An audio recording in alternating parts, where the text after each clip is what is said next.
We are continuing to follow the breaking news out of the NCAA men's basketball tournament. Your seeds have officially been released, and you are looking at the projected 1 seeds. Auburn, Alabama going to square off in just a bit here, but they are 1 seeds going into that game alongside Duke and Florida. Pushing ahead to the 2 seeds, more SEC action, Tennessee and Texas A&M alongside Purdue and Houston. Looking at the 3 seeds, Iowa State going to be the headliner here. They've had quite the season over the last few weeks, it feels like. They'll be joined by Kentucky, Wisconsin, Arizona in the 3 seeds. And we wrap this up with the final 4 teams. Your projected 4 seeds include Texas Tech, Michigan, Kansas, and St. John's. So let's talk about the decision as we welcome in the Sun Belt Conference Commissioner and Vice Chair of NCAA Men's Basketball Committee, Keith Gill. We also have our host of the Eye on College Basketball podcast, Matt Norlander. Keith, I want to start pretty wide open here. Talk us through the decision-making process and how we got to these 16 teams. Yeah, thanks, Hallie, and thanks, Matt. It's great to have you here. It's great to be here. I really appreciate it. It's such a great time of year. The committee worked really hard this week.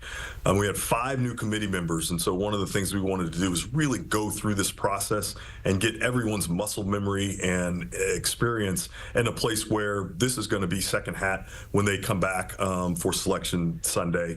And so it's just been a great process for us, and we're really excited about the top 16, and we'll see how the season plays out and see where we end up when we get to Selection Sunday. And Keith, thanks for joining us. So appreciate this opportunity. No surprise with Auburn being the #1 overall seed. Obviously, the reinforced idea that the SEC is streets ahead of every other conference was laid bare with how highly seeded so many schools were. But I was curious, and bring our viewers into this. Auburn does not have the weakest #2 seed in its region. What was the methodology and the process that led the Tigers to getting Texas A&M out there in the South? Yeah, I think one of the difficulties is when you have so many teams from so many conferences, so many teams from the same conference in the top 16, the bracketing is really a challenge. And so one of the things we have to do is the top 4 seeds from any single conference in the top 16 have to be in different regions. And so when you look at that, you see that's going to be Auburn, that's going to be Florida, that's going to be Tennessee, and so in Alabama, and those are the 4 seeds that we've got to make sure are in 4 different regions. And then after that, then we start the bracketing process, and that's why Texas A&M can end up in the same region as Auburn. I want to just do a quick follow-up with you, Keith, on that. Now, I know you only did the top 16 to reveal, but obviously in the process of that, you would have gotten to teams, 17, 18, 19, 20 or so. How much was it discussed specifically this past week with the SEC and the potential bracketing challenges, the principles? Obviously there's been some things that have had to be relaxed because the SEC could get as many as 12 or 13 teams into the tournament. So even though you didn't do a full 68-team bracket, how much did you guys discuss those potential challenges and barricades that could be awaiting you in less than a month from now? Yeah, we talked about it a lot just so we can get ready for it. The reality is there's 6 or 7 regular season games and plus the conference tournaments, and so you have a sense of how this season is setting up. And so certainly the SEC has had an historic season, and you can also see that in terms of the number of Big 12 teams, the number of Big 10 teams as well. All 3 of those conferences have a large number of teams in the top 16. They make up a significant percentage. And so those bracketing principles are going to be really important when we find ourselves in Indianapolis in March, figuring this out for the tournament. All right, I want to follow up with a couple more teams here. I want to go to a couple 17 and 7 teams. You've got Kansas in the field, and you've got Kentucky in the field. Kentucky is rightfully so ahead of Kansas, but the Jayhawks are still in, despite they've got 3 top 25 level kind of wins: Michigan State, Duke, which is obviously significant, and then Iowa State. Why did the Jayhawks beat out the likes of, say, Michigan State, Marquette, and potentially some others that were just on the cut line? What was it about their resume that got them over the finish line here? Yeah, I think when you look at Kansas, they played a really top quality schedule, like you said. They've got 10 wins in the first 2 quadrants. They've got top 12 predictive metrics, top 20 resume metrics. And so when you look at their overall body of work, they certainly deserved to be there in that kind of 15 spot. St. John's is an interesting one. So St. John, like for example, Kansas is ranked ahead of St. John's. St. John's has 4 losses by a combined 7 points, all away from home against good teams, and yet they barely make the field. Why was that the case, and why did it seem like their overall win total didn't get them ahead of the likes of, Michigan, Kansas, Texas Tech, when they have exhibited a propensity for winning at a higher rate than a lot of teams that are ahead of them? Yeah, St. John's has had a great year. And like you said, they got 4 losses by a total of 7 points in terms of what. And so they have had a great year. But when you look at Michigan's leading the Big Ten. They also have 11 wins in Quad 1 and Quad 2. We talked about Kansas a little bit as well. So the committee just rated those things a little higher. I don't know that that says anything bad about St. John's. It's just more about these things are splitting hairs. They're all good teams. They're all quality teams, and you're just finding a way to differentiate. And so the committee ranked those qualities a little ahead, and that's why St. John's ended up on the 16 line. All right, here's my last one for you. I want to tag off what you were just mentioning there. There are 2 metrics that were added to the team sheets this season. One is a predictive, BartTorvik.com, who has been referenced by college basketball writers, media for a decade at this point, and then wins above bubble, which is a concept which was popular in maybe some college basketball hardcore circles over the past 6-7 years. But the NCAA made a big progressive step to add that to team sheets. It's purely a resume metric.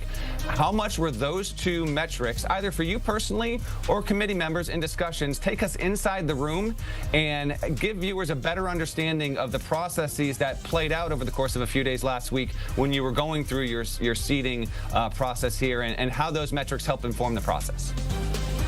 Yeah, they're one more tool or 2 more tools in this instance for the committee to use to evaluate. So we used our same process that we have used in the past.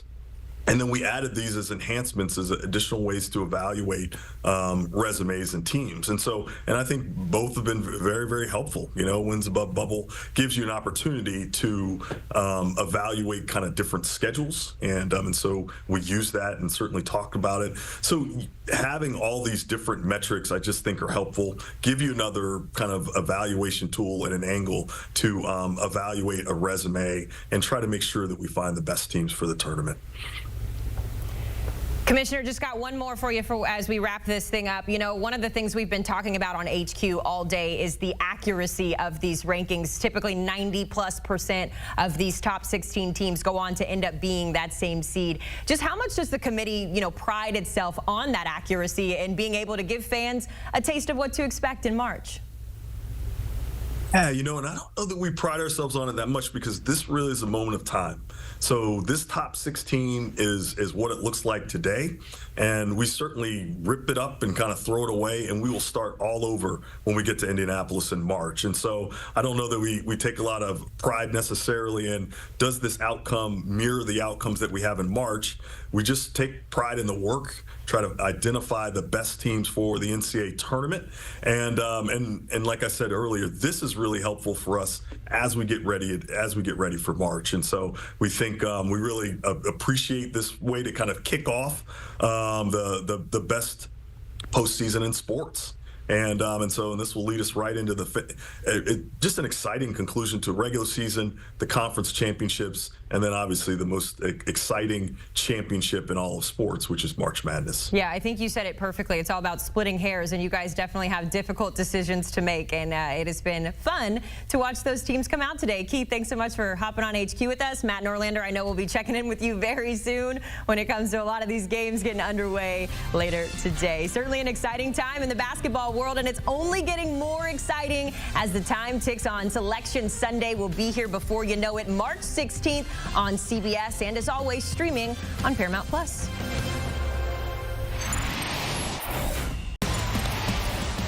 Breaking news. We've got a little bit more information about the upcoming March Madness tournament. Our 1 seeds have been revealed, and no surprise, both Auburn and Alabama will be 1 seeds come March. They square off later today, so we get a little taste of what we can expect in the tournament, but certainly a lot more information coming out as the day rolls on, as our crew up in New York revealing the top 16 teams when it comes to the field. So here is the 1 seeds that the committee has settled on at this point. It is Auburn Auburn and Alabama leading the way there, with Duke and Florida also in the mix.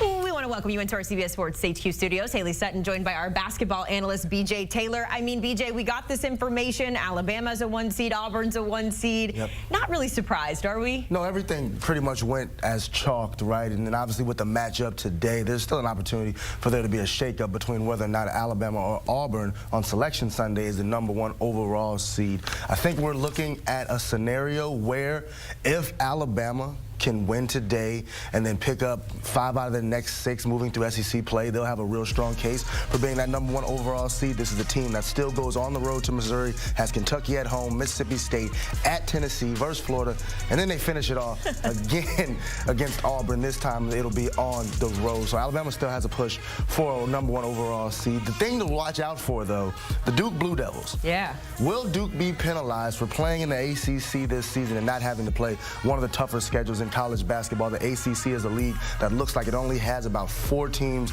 that are going to make it into the NCAA tournament.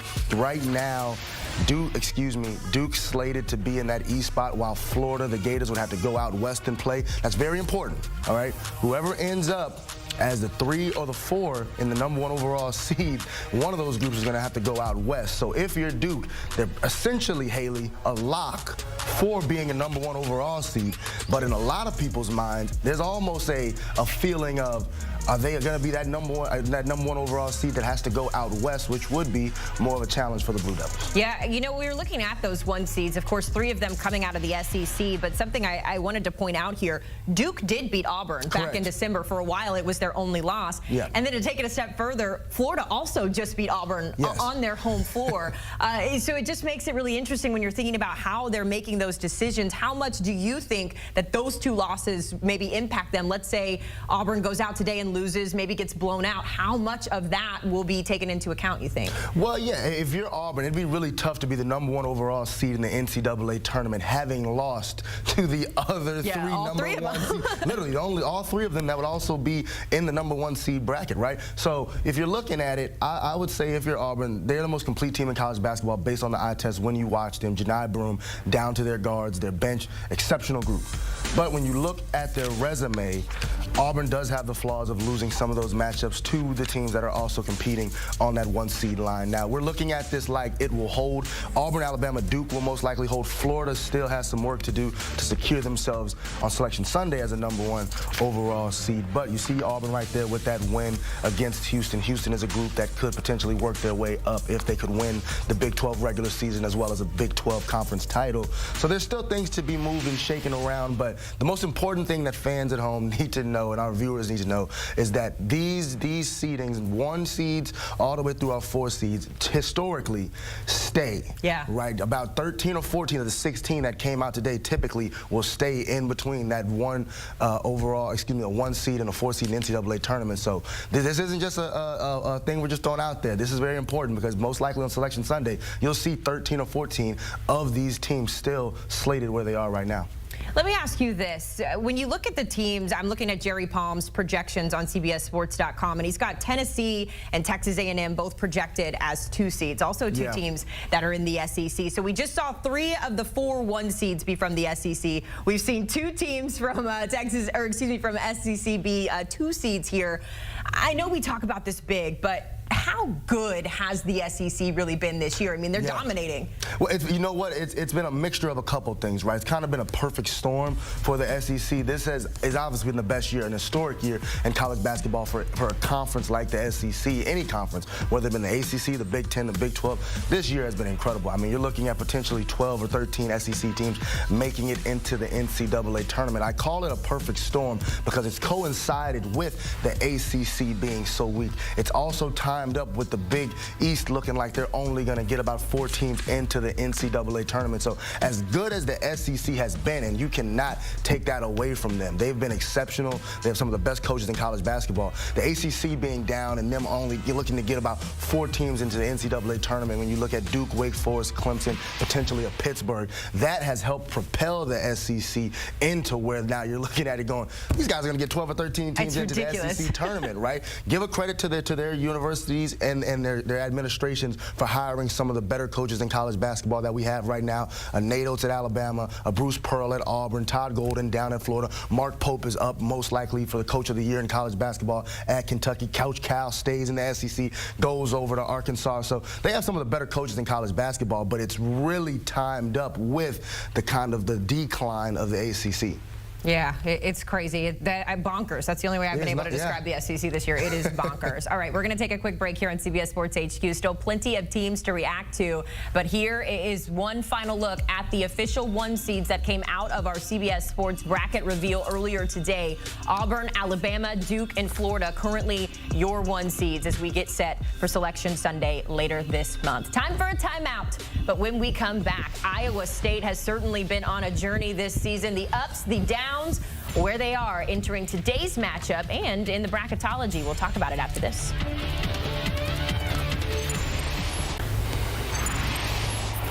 Back here on CBS Sports HQ, continuing to react to the bracket reveal over on CBS. We know the 1 seeds. We know they are Auburn, Alabama, Duke, and Florida. Auburn and Alabama are going to go head-to-head later today. We can't wait for that one to tip off. Duke gets Stanford, Florida gets South Carolina.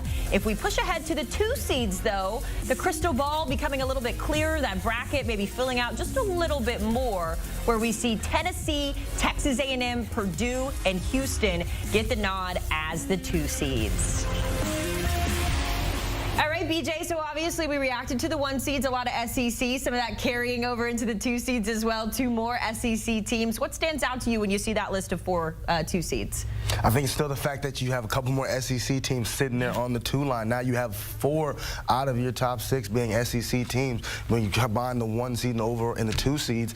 The thing I would say to watch out for is Iowa State being a 3 seed. Now, Iowa State was a team early on this season who was playing like one of the best teams in college basketball up until the Milan Momcilovic injury, their 6-8 stretch forward. With him returning to the lineup, I was on call for one of their games earlier this week. This is one of the top 5 teams in college basketball, and nobody can tell me different. What TJ Otzelberger has built in Ames, Iowa is absolutely special. So what I would say is watch out for the Iowa State group as we approach March, because even though they're a 3 seed by resume because they've lost to Arizona, they came and went, they followed that up with a loss to Kansas State at home. I would expect Iowa State to be one of those groups that if they're a 3 seed in your bracket on Selection Sunday and you got to roll against them boys, you're going to be in for a battle because those guys can play. They're tough, they're physical, they go hard. Iowa State right now being a 3 seed by resume is correct, but they are not a 3 seed by eye test when you watch them play at full strength. So here are those 3 seeds. Of course, BJ alluded to it. Iowa State gets in there as well. We also saw Kentucky in the mix, Wisconsin, who's getting set to tip off on CBS at the top of the hour here. I want to continue the conversation, though, about Purdue, BJ, because obviously this is a team, was in the national championship last year, had the best player in Zach Edey on 100%. Their roster. You didn't really know what to expect out of them, but maybe we get a little bit of glimpse of what to expect today. We do have Matt Painter, head coach of the Boilermakers, speaking with Bill Raftery ahead of tip-off. Take a listen. Matt, is it gratifying to be considered a number 2 seed, or did you want more?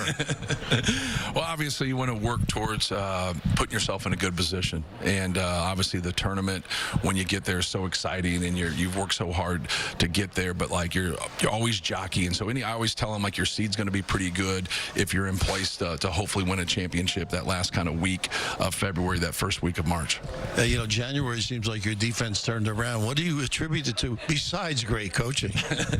Well, I just think, being connected, like everybody being on the same page, and we've worked all summer into the fall on some different things and having a different team, right, from a defensive standpoint. So we don't have great rim protection.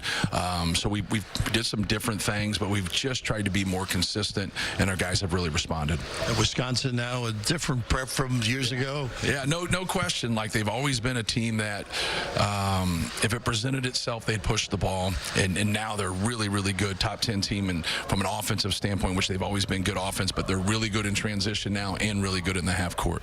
Thanks for the time. All right, thank you. Yeah, Matt Painter knows just how good Wisconsin is. Remember last year in the Big Ten Championship when Wisconsin took them down in a surprise win there. So here are the 2 seeds. Tennessee, Texas A&M, Purdue, and Houston. Matt Painter said it doesn't matter what your seeding is. You just got to go out there and win basketball games. When it comes to the 3 seed, Iowa State, Kentucky, Wisconsin, and Arizona. Wisconsin with one of the most lethal three-point shooting squads in all of college basketball. We'll see how those two shape up at the top of the hour. And then, of course, we got to get to the 4 seeds. This is how things wrap up in the top 16. Texas Tech, Michigan, Kansas, and St. John's rounding out our top 16. We're happy to welcome in our basketball analyst, Matt Norlander, the host of the Eye on College Basketball podcast. We also have BJ Taylor in here. All right, Matt, we got through the top 16, and you told me in the break that you were pretty proud of what you picked in your bracket. What did you think of the reveal?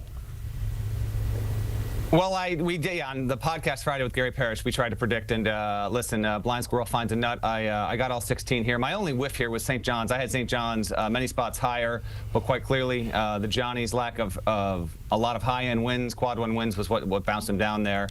But no, listen, we're 1 month out. So the good news is if your school is on this list, one, obviously you're going to be in the NCAA tournament, and many schools. I mean, higher than an 85% hit rate here. You'll still be in the top 4 when we get to Selection Sunday in 29 days.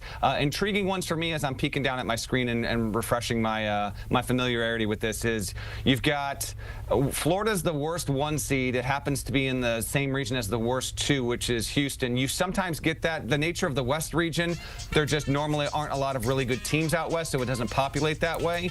The South is pretty interesting because you've got Auburn as the best and clearly the #1 overall seed.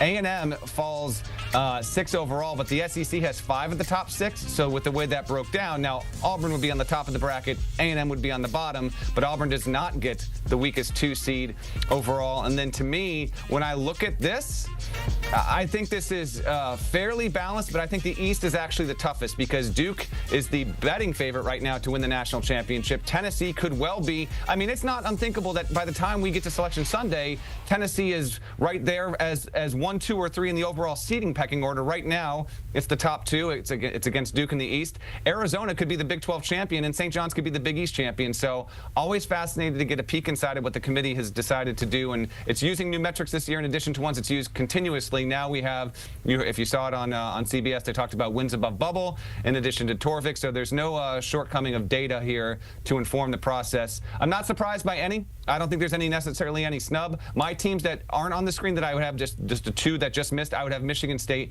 and Marquette, the 2 just out of the field. Okay.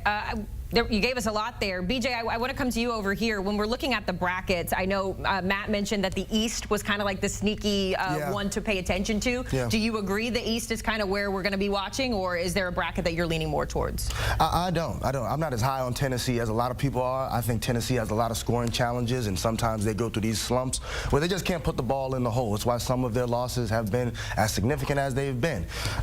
For me, I'm looking at the Midwest, and not because I think the Midwest is incredibly strong, but if you have Alabama over there and then they're looking at Purdue, I like Iowa State, but I don't love Kansas. Kansas is overrated to me, and in all honesty, just being honest. If you watch Kansas play off of eye test, I don't think that Kansas is one of the top 16 teams in college basketball. Bill Self is obviously still a staple in the game. Hunter Dickinson has been one of the more productive players in college basketball, but I've seen Kansas go up and down too much, and I would say right now, Midwest region would be the region because I think that would be a really good ride for Alabama to coast their way into potentially a Final Four. Yeah, it's definitely interesting. My eye initially went to the Midwest, but Matt, after listening to you talk about the East, it is really sneaky there in what they can do. So obviously something that we will keep our eye on with Selection Sunday just about a month away, guys. Matt, I know you're going to be so busy over the next couple of weeks, so thanks so much for taking time to come on HQ with us. You can catch Matt Norlander with his perfect bracket prediction, might I add. He was a little coy in mentioning that he was perfect and got all the top 16 correct, but nonetheless, you can catch him and Gary Parrish on the Eye on College Basketball podcast. You can scan that QR code on your screen or listen wherever you get your podcasts.